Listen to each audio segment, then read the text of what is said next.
Hello and welcome to Sports Fan Entertainment, here to give some updates for the 2025 Tennessee Titans general manager search. Here we are yet again, another year, another search that we're going through here. We did the Ran Carthon replacement, not the Ran Carthon, the John Robinson replacement tour. We did the Mike Vrabel replacement tour, and now we're back looking for another GM, as we're now doing the Ran Carthon replacement tour, going through candidates, going through interviews.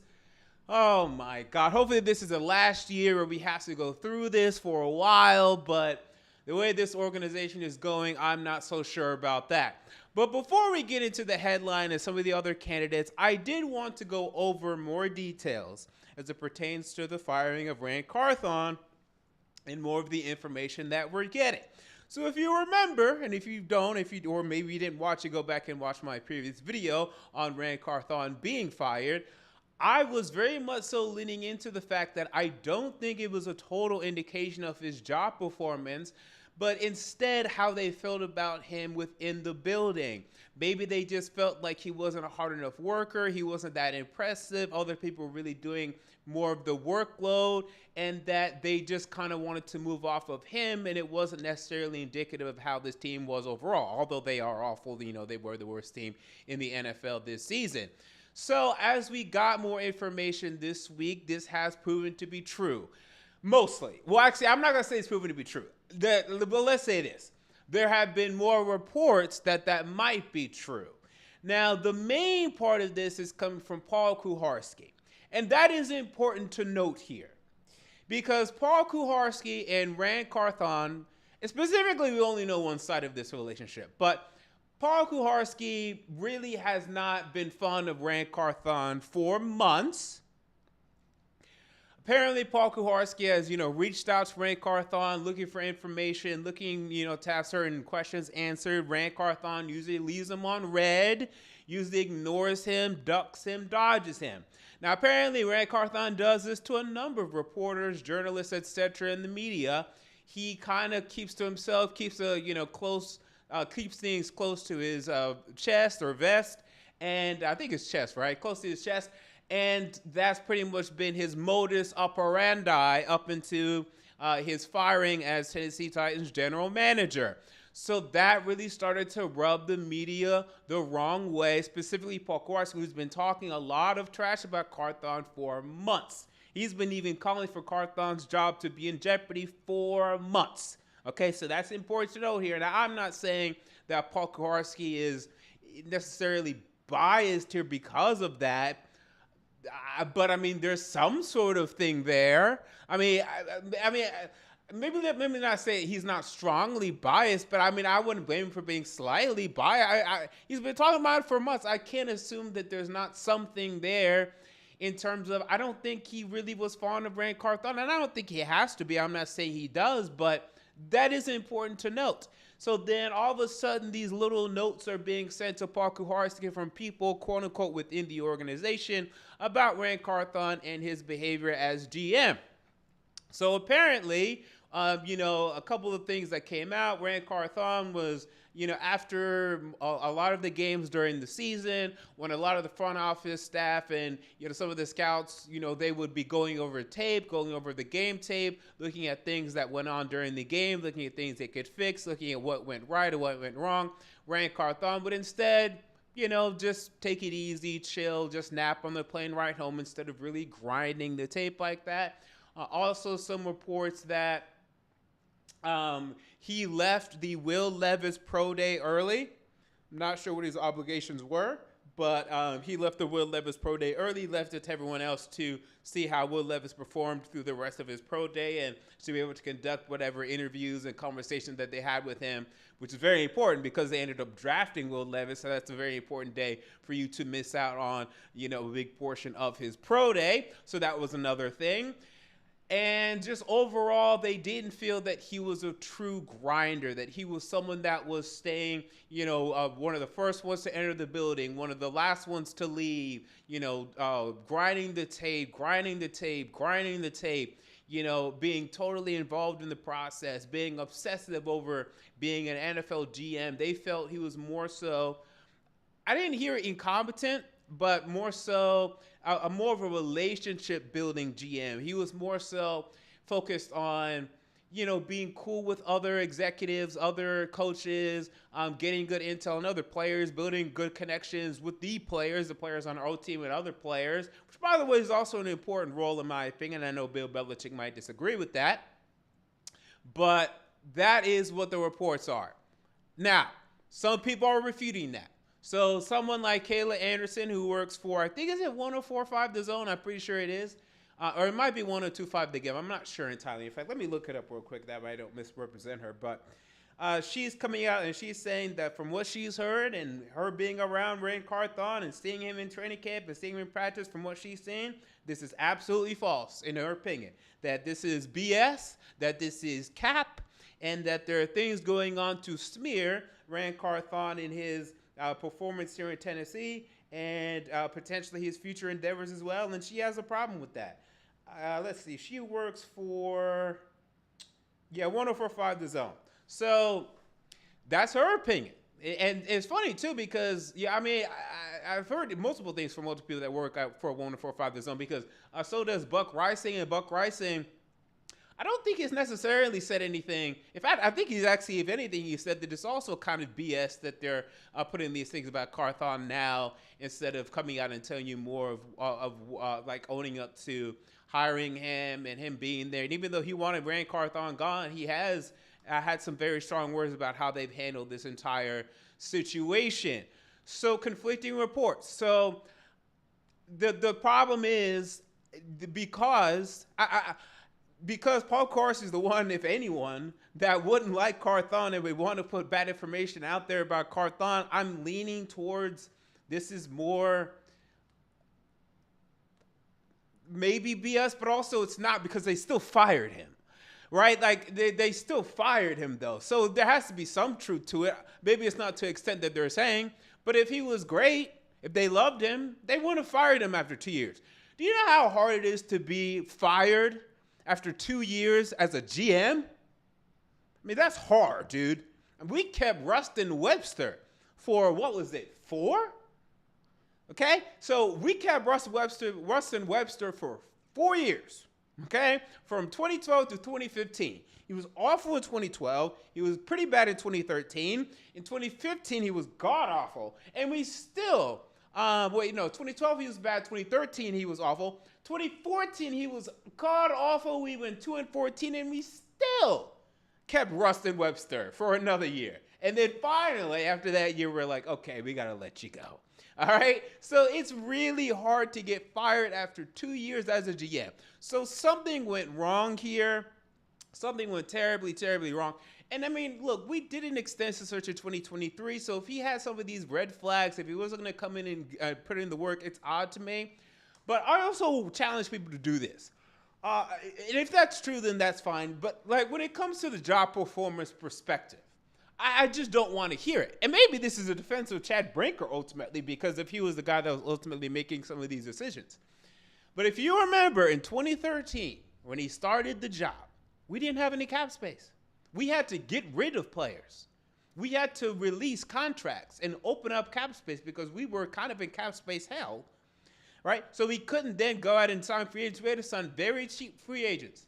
Here's a little Sean Murphy Bunting. Here's a little Aziz Al-Shaair. Here's a little Andre Dillard, right? Just little Band-Aids that we can get some positions, fill these positions. We had no cap space. When you look at that first draft in 2023, now you look at that number 11 pick. Now, I wanted to potentially trade up and get Stroud or Bryce Young. We didn't do that, whatever. Okay, fine. So we stay in number 11. Now, here's my thing whenever you criticize draft picks by GMs, especially if you were paying attention, okay? You got to tell me that if you were in that position that he was in during that time, that you said that you would have took someone else. Because if you're not telling me that, then why are you expecting him to do that? I'll give you an example. So me, in 2023, on this channel, I said at pick 11, I would take Jackson Smith and Jigba instead of Peter Skoronski. That's what I said. You can go back and you can watch it in real time. That's what I said. So I can criticize him for taking Skoronski because I wouldn't have done that. And I said that. I also said I would have took Zay Flowers. For me, it went Jackson Smith and Jigba, Zay Flowers, Peter Skoronski. I know Skoronski we needed for the offensive line. We had to be in Skoronski. I gave it an A. But if we would have got JSN or Zay Flowers, it would have been an A+ for me. I know that we needed protection, but I thought those were better players. Guess what? They're better players. And at the position of need, too. So I can criticize him for that, but even then, it's not a big complaint because Skoronski's been fine. Those players have been better, but he's been fine. So I don't hate that pick. The Will Levis pick, I didn't like it.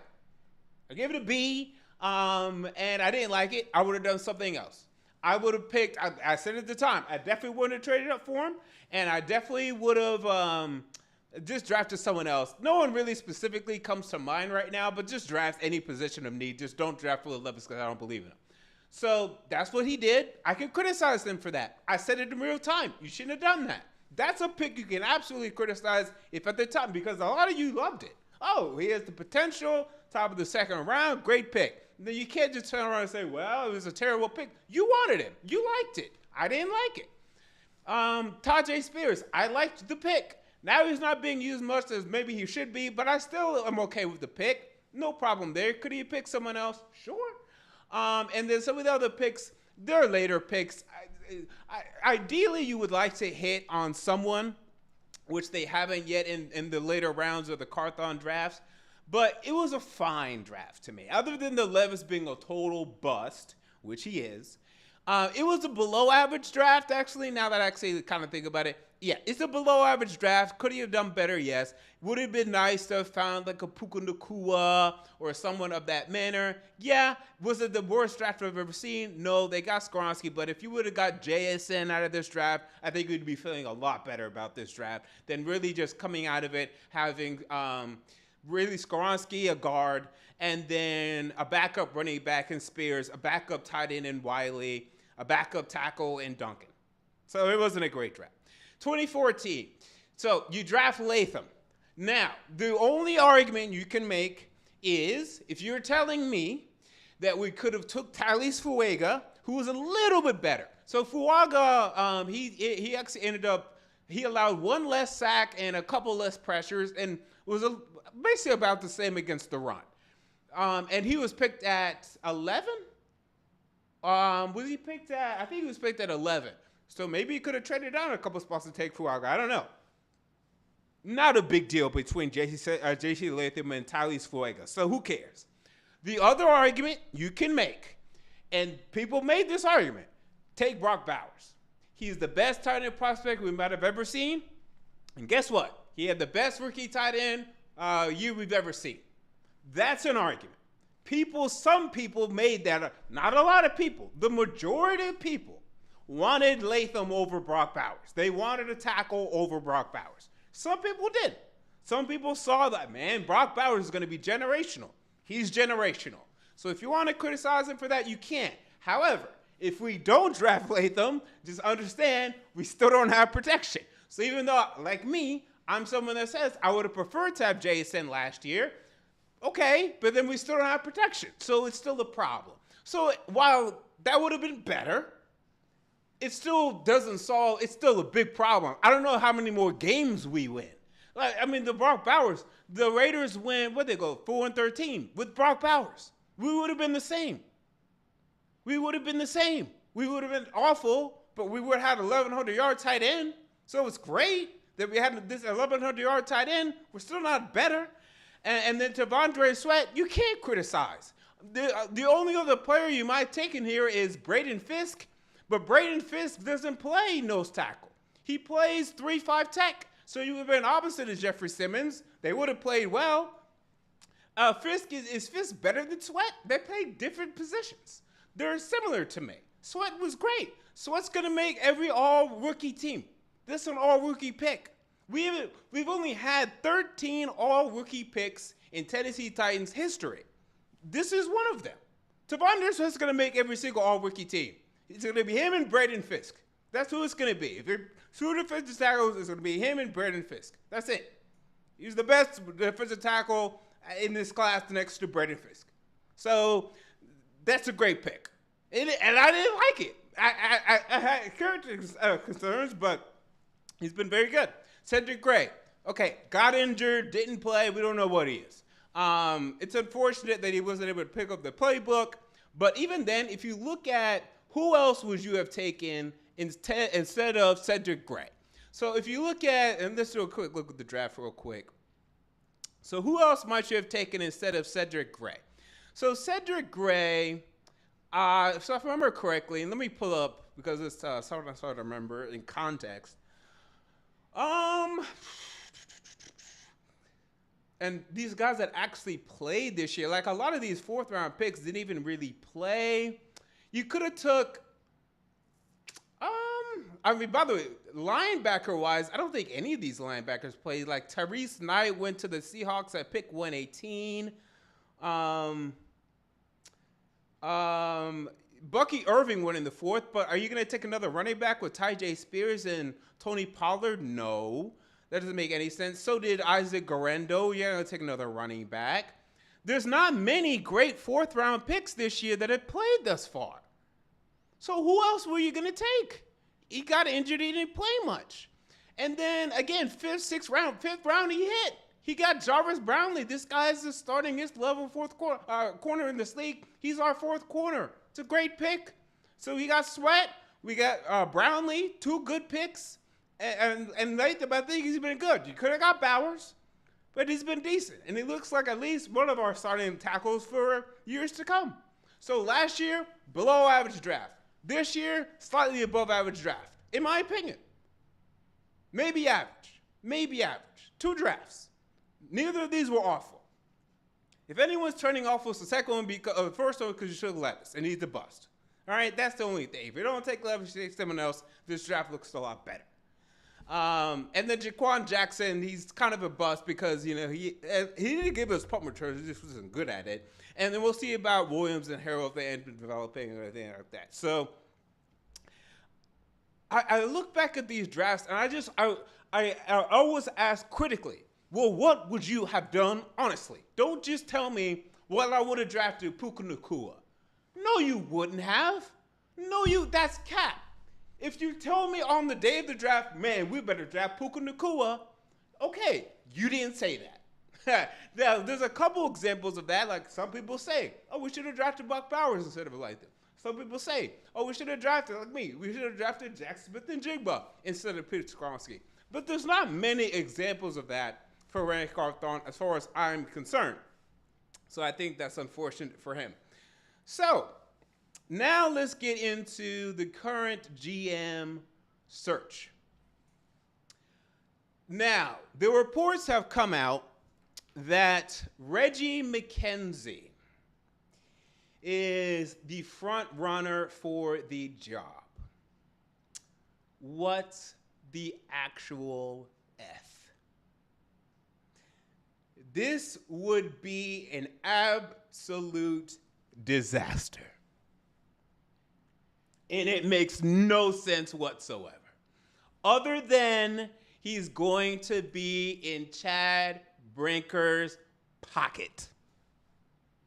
That's it. That's the only reason why.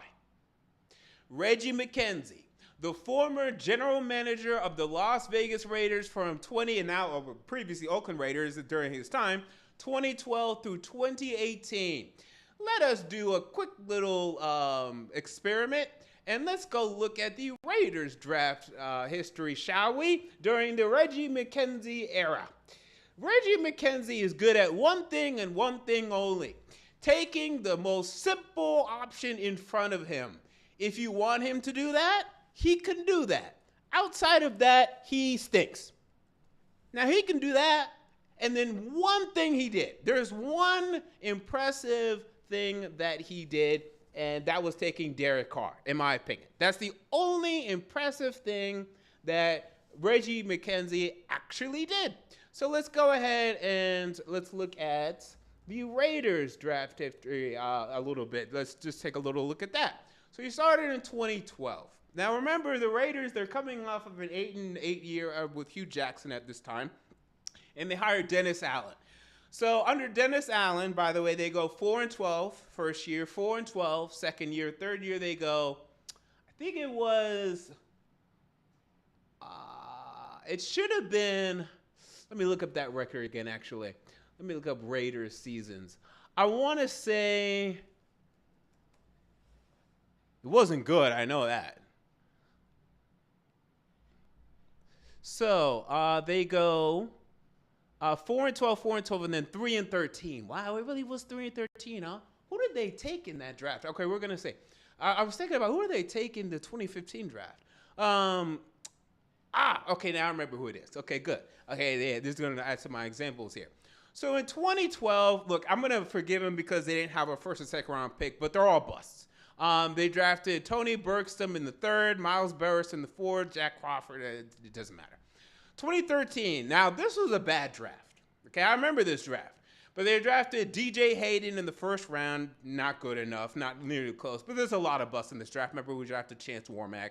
Menelik Watson, whatever. The only good player out of this entire draft, they drafted Latavius Murray. Now, this was a good find, actually. In the sixth round for you to draft Latavius Murray, a guy that really lasted in this league for a while, this was a good pick. Outside of that, it's a nothing draft.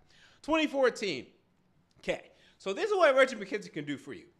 If you give him, hey, we have a top 5 pick. Can you give us a good player? Okay, he can do that for you. So here, 2014, Khalil Mack falls to them at pick 5. Boom, he takes him. Easy. Now, Khalil Mack at this time, people don't really remember this. He went to Buffalo. So there was some questions whether or not he would translate. But for the most part, people were like, okay, this is an athletic freak. Like, he should, at the very least, as long as he developed a little bit, he's going to be a Pro Bowler. So I don't give you that much credit for this. Everyone had Khalil Mack going high. He went high, and you picked him high. Now, I'll give him credit for this. So in the second round, he drafted Derek Carr. Now, as a second-round quarterback goes, Derek Carr's had a very good career. Not quite Drew Brees, but very good. Over 10 years, he's still starting today. He'll start next year, too, in a bridge capacity. But yeah, for him to last as long as he is, this is a great pick, 100%. And then he had one more very impressive pick. This is the best draft for his entire career. He drafted Gabe Jackson in the third round, who ended up being a starting guard for the Raiders for a while. He also drafted Shelby Harris here in the seventh. However, and let me check whenever he left the Raiders. Yeah, he never really played for the Raiders. He played for the Raiders for 2 years. Didn't play at all. Then went to Denver and had success. So how much credit do you get for that? You drafted the talent, but he didn't do anything for you? I'll give you a little bit of credit for that. So this was his best draft by far, without a doubt. So 2015. So Raiders have a top 5 pick. They have, this is the Mariota class. Jameis, Mariota, Leonard Williams, Amari Cooper. Okay? It's not that damn hard. He took Amari Cooper. Okay? If he would have done anything else, he would have been an idiot. Amari Cooper's right there. Just take Amari Cooper. That's what he did. Amari Cooper's been great. It's a great pick, but it was an obvious pick. Mario Edwards, not quite living up to his potential. Clive Walford, bust. John Feliciano, and then no one else of note. So congratulations. You took Amari Cooper with the top 4 pick when it was obvious. 2016, Carl Joseph, bust. Jahad Ward, showed a little bit, but not much. Shalik Calhoun, Connor Cook, nothing. This draft is below average. 2017, awful. Gary Conley, Obi Melifonwu, Eddie Vanderdoes, David Sharp, Mark Kelly, bust. Awful. This was a nothing draft in 2017 by Reggie McKenzie. One of his last drafts, a nothing draft by Reggie McKenzie. And then in 2018, now this is when John Gruden took over. And John Gruden now had most of the abilities. So I don't even know how much really to attribute to McKenzie or to Gruden. But it took Colton Miller. Okay, starting left tackle for them for a while. Good. PJ Hall, bust. Brandon Parker, not really much of anything. Arden Key, bust for them. Nick Nelson, Maurice Hurst, and yeah, whatever. So, not good. During his entire reign under the Raiders, they were 40-72. Their best record 1 year, 2016, they went 12-4. So, but outside of that, and I'll go year by year, 4-12, 4-12, 3-13, 7-9, 12-4, 6-10, 4-12. 4-12, 4-12, 3-12. Why? Here's why. Because in 2009, from 2009 to 2012, he and Chad Brinker worked together. He was, I want to say, the director of football operation for the Packers, and Chad Brinker was a scout. I think he was just a scout during that time. So he knows him. It's his boy. You have got to be kidding me. And apparently, this is according to Diana Rossini, who's the most plugged in of any national media when it comes to the Titans. This is the front runner. Are you kidding me? And by the way, the only way, now we're going to see here because we're going to get to the other candidates. He already knows him. So and I don't know if they're still in contact, right? And I don't know how much they're in contact. But if I work with somebody and they're my boy, whatever, and I bring them in for an interview. Now, hopefully you're being objective, right? And hopefully you're seeing, does this guy qualify, whatever. He used to mentor you. So you already have respect for him. That's why you're interviewing him. Unless if you think he's out of touch, whatever. It's either him or we're going to talk about John Eric Sullivan, who he also worked for in Green Bay. So we're turning into Green Bay, which is not the worst thing in the world. I mean, Green Bay has had great success over the last 20 years, 25 years. But let's call it what it is. This is the Brinker Show. It's all about Brinker. Let Brinker tinker. That's what's going on here. Let's keep it a buck. But Reggie McKenzie, and also, dude, this guy's 61 years old. This guy's 61 years old. You don't want a young, vibrant GM who can study tape, who can sacrifice time away from his family, or doesn't even have a family, and just grind the damn tape, go across the country, fly from LA to New York to San Diego and catch all of these games and put in the work and grind. You want to hire 60. Now, look, there are some GMs right now who are in their 60s that are doing a fine job. But you need someone in their 40s, 50s, dog. You can't be in early 50s. We're also talking about Thomas Dimitroff guys. These guys they're past their prime now. Look, I'm fine if you're someone that was like let's say a Belichick who, he's just been doing it for so long and he loves doing it. He's been there with your team for a while. Fine. But if you're going to go hire a new GM, don't be hiring no damn 60-year-old retread. What? Get someone new. Get someone who's ready to put in the damn work. That's what I loved about Ran.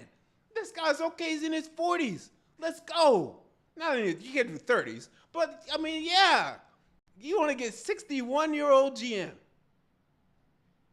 who has already done this. How's that going to energize this team? Doesn't make any sense to me. So who didn't even perform well? So let's get into some of the other candidates. So I just measured Thomas Dimitroff. He's past his prime. He's 58. He had his time. He couldn't draft great defensive players. He drafted Grady Jarrett, Desmond Trufant, A.J. Terrell, and that's about it. Maybe Vic Beasley, and how well did that turn out? So I don't trust his ability to draft offensive talent. Matt Ryan being there and Julio being there carried them for so long. And just, look, he can build an offensive line, too. He could also draft offensive linemen. That's what he was good at, building that offense. Ryan, Julio Jones, Jake Matthews. I think he drafted, who was that right tackle? Oh, I can't remember his name now. But, the right tackle they had there for years. That's fine, but I don't see it now with Dimitroff. I think he's done. Now, some of the other names, so I just mentioned, John Eric Sullivan. So this is the current, and let's see what his position title is current. I think it's just assistant GM. Is that his title?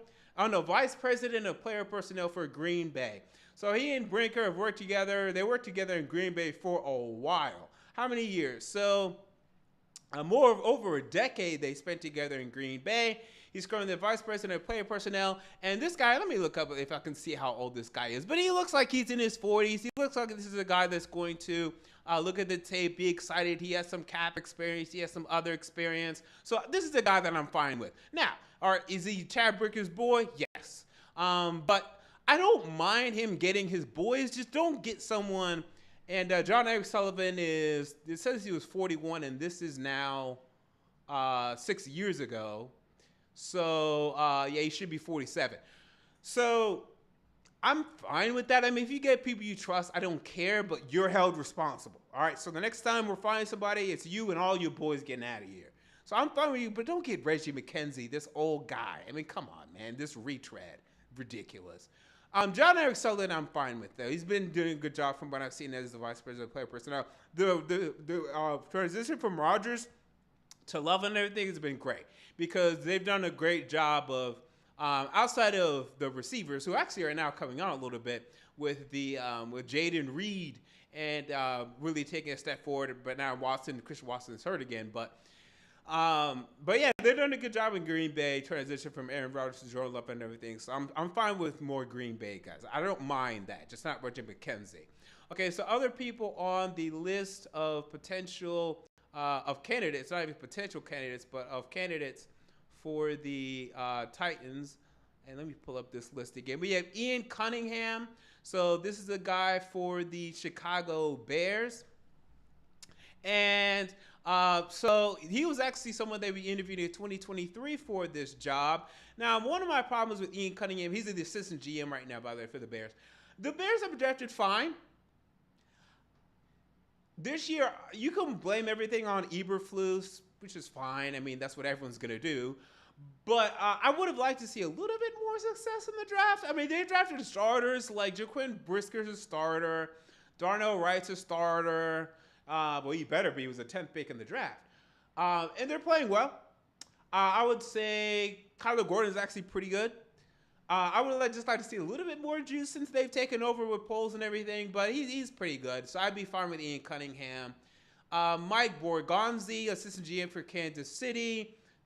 Also fine for me. The only thing with Kansas City is just there's so many pieces there with Reed and then Brett Veach.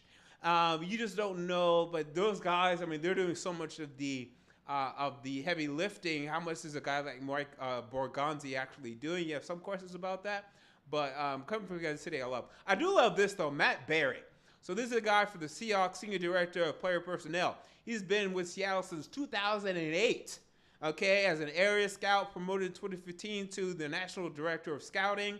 And then since 2023, director of player personnel. So he's seen a lot. He's seen Seattle build the roster up to Super Bowl contender, tear it down, build it back up to a playoff contender. He's been there for a while. I watched an interview with this guy. Very interested in Matt Berry. Hopefully there's something that we take a stronger look at. Ed Dobbs for the Indianapolis Colts. No. I don't know why you would get anyone with the Indianapolis Colts roster. They haven't had a good roster to me for a while. Drafting Anthony Richardson was ridiculous. Look, I know they have Taylor, good pick, Pittman, good pick, offensive lineman, they've had some good picks there, Ryan Kelly, etc. But they're too hit and miss for me. And Chris Ballard, why he still has a job is insane to me. I wouldn't get someone from Indianapolis. Terrence Gray, director of player personnel from Buffalo, why not? Catherine Hickman, okay, this is going to be a little controversial. This is the female assistant GM and vice president of football operations for Cleveland. I don't think she's ready yet. She has a big Canadian Football League background, and I want to see her more involved in process. I think she's a smart woman. I don't think she's ready yet for something like this, though. And I don't think, unfortunately, you can say this, unfortunately, I don't think the NFL is ready for a female general manager yet. I think it'll happen one day. I think it's going to be another decade. I'm just going to be honest with you, at least. But we'll see. And whether that's right or wrong, I think that's a fact. And then John Spytek, assistant GM for the Tampa Bay Buccaneers. I think the Bucs have done a great job building up the Super Bowl team they had with Brady leaving, them still being able to be consistent. So I like all of these names. It's funny, the worst name on the list is Reggie McKenzie. And apparently he's the front runner. It's insanity. He's the worst person on the list. The worst candidate. So this is why you have to start to question about what exactly are they thinking? What is going on? It doesn't really make much sense. Reggie McKenzie makes no sense. It just doesn't make any sense other than he just trusts him. He was his mentor and he still wants to have him around. Other than that, it's ridiculous. And then we can even go to the chat real quick. We have people in the chat. We have some former Raider fans, or not former Raider fans, current Raider fans in the chat that will tell you, Reggie McKenzie, they're happy this era is over. They couldn't wait for. And by the way, Reggie McKenzie, I was talking about earlier how hard it is to be fired after 2 years. Reggie McKenzie had this job for 7 seasons, 6 years, 6.5, 7 seasons. Because he got fired midway through that last year he was the scapegoat for John Gruden in that first year. They went 4-12. So yeah, let's look at the chat real quick. So we had this in the chat by. Let's see, who was this? This was Ryan Ortega, who said the following. He said, as a Raider fan, McKenzie had one very good draft in 2014, and before that, and after and before that, yikes. And then there you go. This is a Raider fan that tell you that exactly. It's ridiculous. Sportacular says that Sports Fan Entertainment. Do you think we're trying to be the Raiders or the Packers? We're trying to be the Packers. They're trying to run the Packers in here. And again, I don't mind that. I mean, the Packers have been a great franchise for years. And, for really 3 decades. For 3 solid decades. So I don't mind that. It's a model organization in the NFL. But Reggie McKenzie, I don't understand. It's ridiculous. All right. Sherrod Butler had a funny one. 61. I wonder if he will take naps. It's very funny. Maybe he'll be taking naps like Ran Carthon was. Absolutely. The last thing I wanted to discuss, and then I'll get out of here. So I've been doing more of getting into my quarterback evaluation as we look forward to looking up, and we're going to discuss this more, obviously, throughout the entire offseason. Cam Ward, Shador, Abdul Carter, Travis Hunter, what are we going to do? What should we do? Blah, blah, blah, blah, blah. So, I was doing some heavy analysis on Shador because there's one very interesting thing about Shador. Because I'm trying to steelman the argument against Shador. Because you know me, I love Shador. But I'm steelmanning the argument against him. So, the argument against him is doesn't have a great arm and takes too many sacks. That's really the steelman argument. And here's the incredible thing about Shador. So this year, a year where he threw for over 4,000 yards, he had a 1.2% turnover-worthy play percentage. Okay, so that is the percentage of plays that are considered where he threw an interceptable pass or put the ball in a position to be fumbled or did fumble, those sort of things. That is incredibly low. It is, I could only find over the last 10 years, maybe 3 or 4 other players that have done that. To have a 1.2% turnover-worthy play percentage or less and throw for, I didn't even go 4,000. I went like 3,500. It's him. It's Bo Nix, it's Joe Burrow, and it was Hendon Hooker. And then I think there might have been a couple more actually. But those are the main ones that I saw. The funny thing is, and Jaden Daniels, he got like 3,800, but I still let Jaden Daniels slide. So there are a lot of similarities between Shador and Jaden Daniels and Bo Nix. There's a lot if you look at the statistics. Now, I'm going to be honest with you. I didn't love Bo Nix as a prospect. And I've been wrong. In fact, it's funny, though, because even though he did have this low interception percentage, I didn't love him because my big problem with Bo Nix is I saw him struggle so much at Auburn. For him to then go to Oregon and have great success. But the Auburn Bo Nix was still always in the back of my head. It just was still there for me. And maybe I should have just forgot it. If I would have never saw that Auburn Bo Nix, okay, I would have said, okay, Bo Nix is the first round pick. But I did see it. So I couldn't hold that. I couldn't forget about that. But up until this point, he's been mostly the Bo Nix of Oregon. Now, he's had some bad games. He's had some 0 touchdowns, 3 interception games. He ended up throwing like 12 interceptions this year. But without a doubt, he had a very successful rookie year. Jaden Daniels, fantastic last 2 years in LSU. Does not turn the ball over. 40 touchdowns, 4 interceptions. And I think he even had a 0.6% turnover worthy percentage. It was insane. So that percentage to me is such a big deal in terms of showing these guys are going to come in and have instant success. They're not going to turn the ball over. In Shadour's case, that means he is going to get sacked because he's not going to throw the ball. Shadour, here's his thing.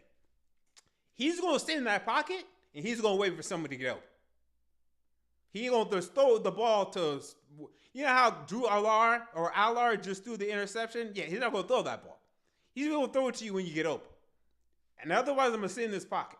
So what you have to do is you have to teach him, because while in college you can recover from some of these sacks, because I've seen him recover from 3rd and 20, 3rd and 15. You're not going to get away with the NFL. So you have to coach him, and I think you can do this. This is not incredibly hard to coach. Hey, Shadour, whenever it's 1 second, 2 second, 3 second, if no one's open, either check it down or throw it out of bounds, because you're about to get sacked, dog.